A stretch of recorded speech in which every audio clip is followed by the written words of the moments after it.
साहेब बंदगी। जोबन सायर मूझते रसिया लाल कराए, अब कबीर पाजी परे पंथी आवई जाए। जोबन सायर मूझते, जोबन जवानी के, सायर मूझते जवानी के समुद्र में लोग मूर्छित हैं। रसिया लाल कराए, और जो विषय के रसिक लोग, रसिया लोग, विषय वासना के रथ में मतवाले, इसी को लाल मणि मानते हैं। रसिया लाल कराए, विषय को ही लाल रत्न मानते हैं। अब कबीर पाजी परे पंथी आवई जाए। अब उनके लिए वही पथ होता है। अब कबीर पाजी परे, पाजी रास्ता, उसके लिए रास्ता हो गया। और पंथी आवे जाए, मतलब ये जो जीव है के लिए वही रास्ता हो जाता है। और इसी विषय वासनाओं की आसक्ति बस जन्म मरण के चक्कर में पड़ता है। बड़ी गहरी बात इसमें साहब कह रहे हैं। जोबन सायर मूझते, जवानी के समुद्र में लोग मूर्छित हैं। जवानी वैसे ज्यादा दिन की नहीं होती, 15 से 30 तक, लेकिन ऐसे उलझते हैं लोग, ऐसे मूर्छित होते हैं, ऐसे उद्दंडता करते हैं और गलत गलत कामों में फंसते हैं आदमी कि उसके समान कोई है ही नहीं। कभी कभी ट्रेनों और बसों में जाओ, कभी कभी पार्कों में जा करके देखो और लोगों की उद्दंडता, बेवकूफी और फूहड़पन को देखो तो बड़ा विचित्र लगता है। जवानी पाकर के मूर्छित है, लेकिन कब तक? कुछ ही दिन में ऐसी ही जवानी खिसक जाती है, देखते देखते बुढ़ापा आ जाता है, लेकिन भूले रहते हैं, भटके रहते हैं। ये सुंदर अवसर है जवानी। भारतीय परंपरा में जो एक आश्रम व्यवस्था का जो आयोजन है कि भाई ब्रह्मचर्य, गृहस्थ, वानप्रस्थ, संन्यास, ये 4 आश्रम की व्यवस्था की गई है। जीवन का 100 वर्ष की आयु मान करके, 100 वर्ष की अवधि मान करके 4 भाग में विभाग किया गया है, 4 आश्रम में विभाग किया गया। ब्रह्मचर्य, गृहस्थ, वानप्रस्थ, संन्यास। 25 वर्ष तक ब्रह्मचर्य पूर्वक विद्या अध्ययन करे, अपने शरीर को तपाए, कसे, और उसके बाद सांसारिकता में उतरे, उसके बाद संसार के सुख को भोगे। तो नहीं, आजकल देख करके दुर्भाग्य लगता है, लोगों का दुख लगता है। युवक और युवतियां जो स्कूलों और कॉलेजों में पढ़ते हैं, आजकल तो सबके पास मोबाइल है, गंदे गंदे चित्र देखते हैं, गंदे गंदे फिल्म देखते हैं और वासनाओं में इतने पतित होते हैं। और अपने समान तो किसी को नहीं समझते, बिल्कुल दूसरों को तो बेवकूफ ही समझते हैं। ट्रेनों में, बसों में जाओ, किसे फुहड़ बातचीत करते रहते हैं, एक दूसरे के साथ मस्का लगा रहते हैं, एक दूसरे को धक्का मारते रहते हैं। जबकि ये था, यहां की परंपरा थी बड़ी सुंदर कि 25 वर्ष तक ब्रह्मचर्य पूर्वक, अब ये सही बात है, चाहे किसी परंपरा की हो, 25 वर्ष तक ब्रह्मचर्य पूर्वक अपने शरीर को तपा ले, अब इस योग्य बने कि वो आगे जीवन को बढ़िया से जी सकता है। मेहनत करे, कठिनता पूर्वक जिए, तो आगे को उसका जीवन सरल हो सकता है। और जो 25 वर्ष तक ब्रह्मचर्य पूर्वक अपने शक्ति का संचय कर सकता है, वही आगे जाकर के संसार का सुख भी भोग सकता है। लेकिन ऐसा कहां करते हैं? देखो आज का युवा वर्ग कितना पतित है। गर्लफ्रेंड, बॉयफ्रेंड बना करके उलझते हैं। और कई जगह तो मैं एक जगह सुना हूं कि युवक युवतियां हस्त मैथुन का शिकार होते हैं। अधिकतम युवती 90% लोग हस्त मैथुन का शिकार होते हैं, अपनी शक्ति को अपने हाथों द्वारा छेड़ करते हैं। ऐसे लोग आगे जाकर के क्या समाज का उत्थान करेंगे, क्या आगे बढ़ेंगे, क्या कुछ कर पाएंगे। साहब कहते हैं जोबन सायर मूझते, जवानी के समुद्र में जो मूर्छित हैं, जवानी को सब कुछ मानते, अरे जीवन का एक अंश है ये। यदि आप अभी न समझे, जवानी में न समझे, जवानी को अपने नहीं संभाले, तो आगे आदमी कुछ नहीं कर पाएगा। जवानी को संभाल ले तो जिंदगी उसकी आसान हो जाएगी और सुखमय जीवन जी सकेगा। अगर नहीं संभाल पाया तो पतन के पथ पर जाएगा। जोबन सायर मूझते रसिया लाल कराए।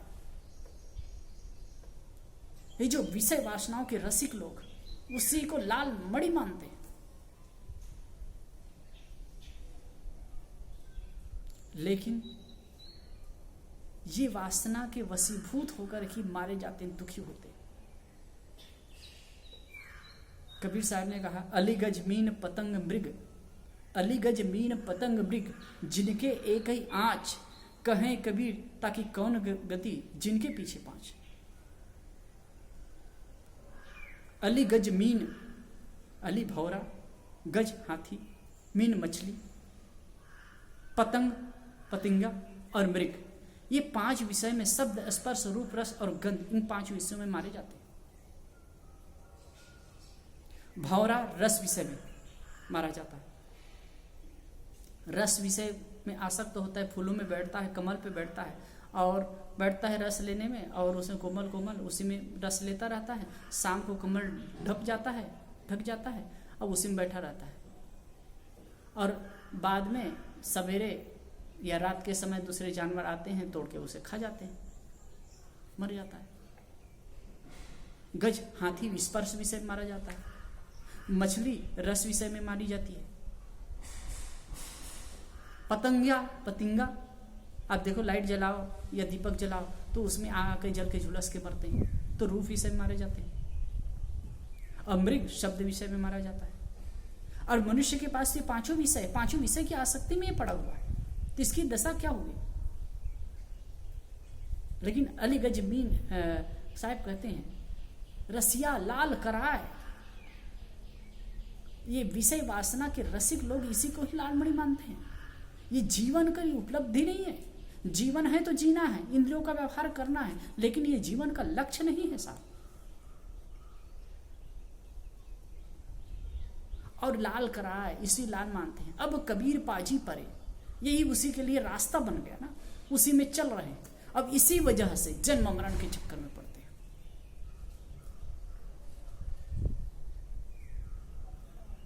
पंथी आवही जाए, पंथी कहिए जीव, ये जीव वासना की आसक्ति वश, जब शरीर अंतिम समय आता है तो शरीर तो छूट जाता है, लेकिन अध्यास शरीर को लेकर के, कारण शरीर को लेकर के, वासना शरीर को लेकर के ये जीव पूरा गमनागमन करता है। और जैसी उनकी आसक्ति रहती, जैसी उनके का वासना रहती है, उसी प्रकार से वो जन्म मरण के चक्कर में पड़ता है, फिर से पुनः जन्म लेता है, फिर से देह धारण करता है।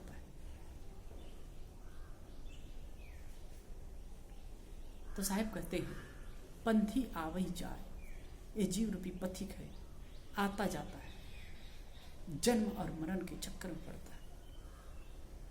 इसलिए इस जवानी और सुंदर जीवन पाकर के उलझना नहीं चाहिए, परेशान नहीं होना चाहिए, तथ्य को समझना है, जानना है।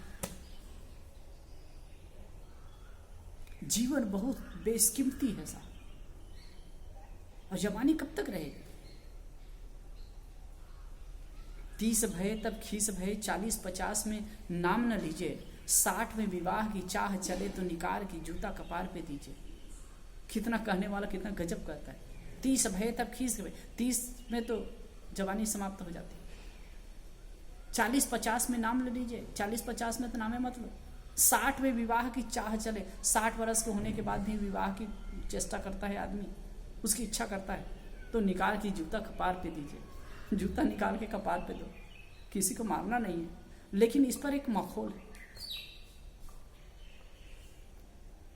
दूसरी बात इस साखी का अर्थ करते हैं, जोबन सायर मूझते, जोबन सायर मूझते, जो लोग वाणी के वन और समुद्र में, जो वन सायर मुझते, जो वन सायर, जो वाणी का समुद्र है, ये वाणी का जो जंगल है, मुझते मेरे से ही है, मेरे जैसे जीवों ने ही उसकी रचना की। लोग भले ही कहते हैं कि आकाशी वाणी, वेद आकाशी है, कुरान आकाशी है, बाइबल आकाशी है, कोई ईश्वर ने भेजा। जो कुछ है उसका बनाने वाला मनुष्य ही है, मनुष्य ही इसका करता है, कोई आकाश से नहीं उतरा है।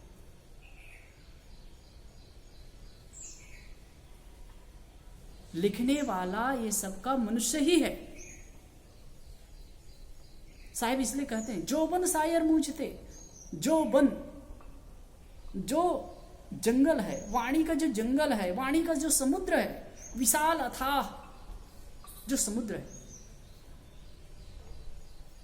मूझते मेरे जैसे जीवों से ही है, मेरे जैसे मनुष्य जीव ने ही बनाया है।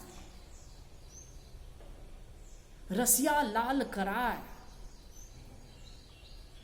और वाणी के जो रसिक लोग हैं ना, वाणी के रसिक लोग हैं, इसी को लाल मणि मानते हैं। मतलब जो कुछ भी लिखा है शास्त्रों में, जो कुछ भी ग्रंथों में लिखा है, उसको अक्षर सत्य मान करके और भटक जाते हैं। कोई भी महापुरुष है, कोई भी लेखक है, अपने समय में अपनी सोच और समझ के अनुसार वो लिखता है, प्रस्तुति सब लिखता है। कई बातें विषय बाह्य हो जाती है समय के अंतराल में, लेकिन उसको एकदम लकीर की फकीर की तरह मानते हैं। आप देखोगे कितने पुराणों में, कितने शास्त्रों में, और सभी शास्त्रों में कई ऐसी बातें हैं जो बिल्कुल विवेक विरुद्ध है। कोई भी लिखता है, कहीं भी है, जो कारण कार्य व्यवस्था और विवेक के अनुकूल हो वही माननी हो सकती है, अन्यथा सभी बातें माननी नहीं हो सकती। अब इस चीज को हमको समझना चाहिए। लेकिन वाणी के रसिक लोग हैं, एकदम अंधभक्त लोग होते हैं, वो लोग लगा जो लिखा है वो सत्य है, सत्यवचन महाराज, सत्यवचन महाराज, जो भी है वो सत्यवचन। एक मजेदार इसमें कहानी मैं कह दूं, गुरुदेव जी कहा करते थे,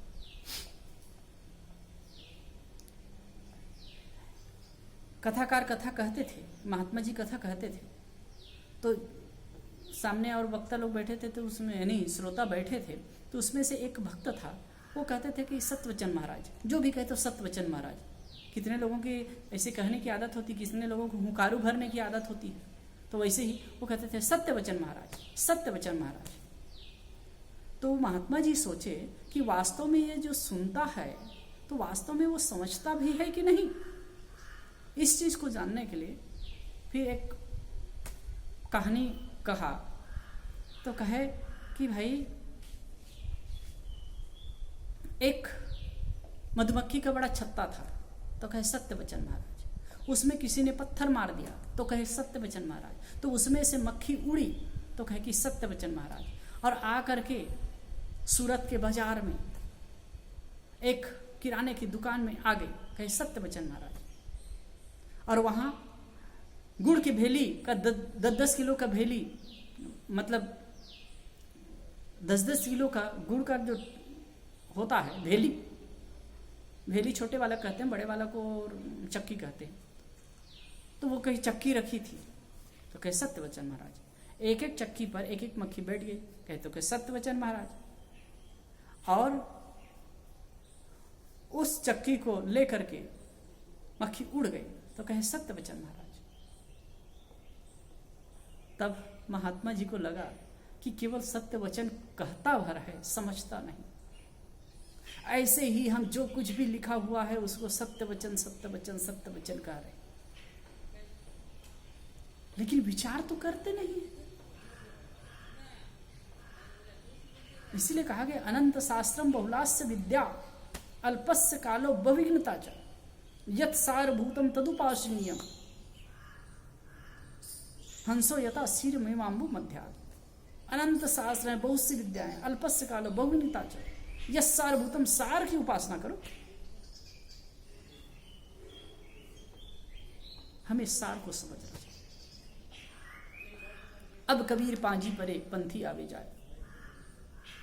जब आदमी कुछ पढ़े लिखे लोग, समझदार लोग थोड़ा पढ़े लिखे लगते हैं और समझदार क्या अपने विवेक का प्रयोग नहीं करते हैं, थोड़ा पढ़ लिख लिए हैं, शब्द ज्ञान हो गया है, अब उसी को रट्टू सुता सुग्गावत उसी को सही मान लेते हैं और मानते हैं।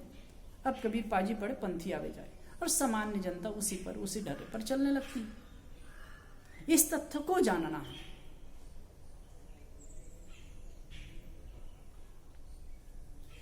इसलिए कबीर साहब के हिसाब से साधु ऐसा चाहिए जैसा शुभ सुभाए, सार सार को गई रहे थोथा दे उड़ाए। विवेक विचार करिए, जो बातें सत्य हैं चाहे कहीं भी हो, चाहे दीवार पर भी लिखी हो, चाहे किसी के शास्त्र में लिखी हो, स्वीकार्य है। और कारण कार्य व्यवस्था की विपरीत बातें हो तो कोई भी बात हो माननी नहीं है। इस बात को हमें समझना चाहिए।